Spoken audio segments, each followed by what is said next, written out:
today I have a build for you guys, and to me this build is really strong in its roleplay potential. That's something I really do like, but also maintains enough strength to be completely playable. So this build is the Wandering Trickster. Now first off, we're going to be a Firbolg, and a lot of the flavor I'm pulling for this character is from being a Firbolg. Firbolgs, they are all about, hey, take only what you need and don't take more. And they think it's hilarious when they take something that somebody doesn't need but they're really attached to. So I'm going to take this bag of gold that they don't really need at the end of the day, and I'm going to watch them freak out about something they don't need and find it hilarious. And I like that. It kind of gives you that trickery feeling, and we are going to be going into trickery domain eventually. I would be a giver to those who need it, so I would take from those who really don't and kind of give to those who do. But it wouldn't be Robin Hood-esque. It'd be like almost a meme that he thinks it's funny to take it from those people, and those people need some help, so I'm going to help them out. I'm going to be starting out with 5 levels in Fey Wanderer, and I'm going to be moving into trickery domain afterwards for the rest of the campaign, and I'm going to have some flavor that kind of happens along the way there. As far as our stats go, I'm going to be taking 14 in Dex, 17 in Wisdom, 16 in Constitution, and 10 in Charisma. Dump the rest. So let's jump into our mechanical points. What do those first 5 levels of going into Ranger really give us? Well, the number one most important thing is it's going to allow us to use our Wisdom for our Charisma-based skills. So it's one of the few ways that you can make your Wisdom-based Trickery Domain Cleric have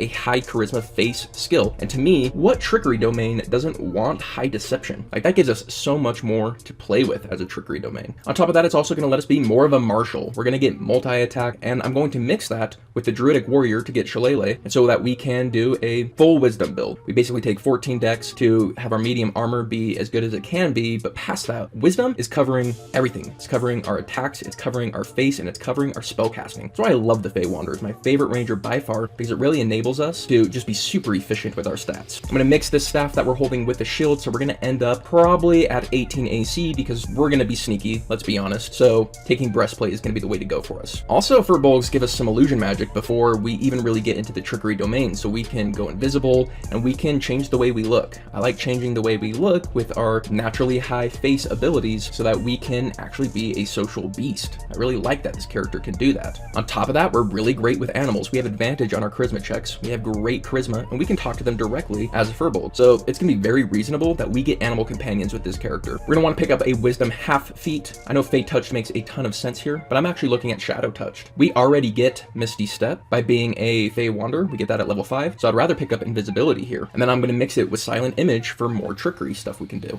1 free casting of Silent Image a day can actually go a really long way. Very efficient spell. So after that, we move into Cleric. Now right off the bat, the Trickery Domain Cleric's going to start enabling us to help our team stealth more. We probably already have Pass Without Trace at this point, but now we can give advantage. So we can give advantage to our heavy armor wearing person, so now they're at base, then we can do Pass Without Trace, and we are great at enabling the team to come with us. From our background, I'm going to make sure I pick up Thieves Tools proficiency so we can be a roguelike. So I mentioned that this is going to be a flavor moment for us. I don't see this character having I worship this god. This is a character that just lives a certain code of life. And I like the idea that a trickery domain god sees that this personage is living a lifestyle that is directly conducive to the path that they're trying to bring to the world. So it's a generous trickery person. So I'd say a chaotic good entity that enjoys seeing this creature give to people, but also to be humorous about it and have some fun with it. At level 6, I would encourage my DM to just have like my holy symbol just kind of appear. You know, it's not something that I go to a church to get. It's more like it's gifted to me, and it might be a plant-like thing. I don't know.